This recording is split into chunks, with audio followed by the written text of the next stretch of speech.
अध्याय 10 बाळाप्पाचा गुरुशोध आणि चिदंबर दीक्षितांची गोष्ट. या अध्यायात हावेरी गावच्या बाळाप्पा नावाच्या एका सद्भक्ताची माहिती देताना रचनाकार विष्णुबुवा सांगतात की बाळाप्पा हे खरे तर एक सधन संसारी गृहस्थ, पण ते विवेकी विचारी असल्याने त्यांचे संसारातले मन विटले. त्यांच्या मनात वैराग्य, जन्मसार्थकता, सत्पुरुष, सद्गुरू शोध हे विचार येऊ लागले.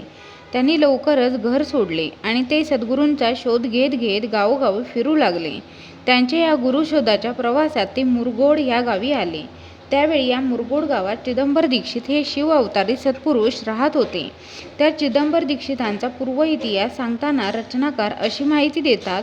मुरगोड गावच्या वेदशास्त्र संपन्न मल्हारराव दीक्षित यांचे पोटी शिवकृपेने चिदंबर दीक्षितांचा जन्म झाला. ते त्यांनी केलेल्या तपाचे पुत्ररूपाने लाभलेले फळ होते.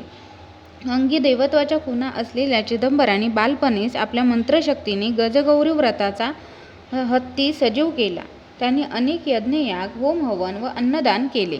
ही माहिती देताना तर रचनाकारांनी श्रोत्यांना इथे दिली आहेच, त्याचबरोबर त्यांनी चिदंबर दीक्षितांनी वर्तवलेले आणि पुढे खरे झालेले पेशव्यांचे भविष्य हा भागही सांगितला आहे. आपण श्री स्वामी चरित्र सारामृतात हा भाग का निवेदन केला याचे समर्पक कारण सांगताना ते असे सांगतात की या चिदंबरांच्या एका विशाल यज्ञकार्यात आपण तूप वाढण्याचे कार्य केले होते, असे स्वतः श्री स्वामी सांगत. श्री स्वामी समर्थ. या अध्यायाच्या वाचनाने उपासकास उत्तम अशा संततीचा लाभ होईल. श्री स्वामी समर्थ.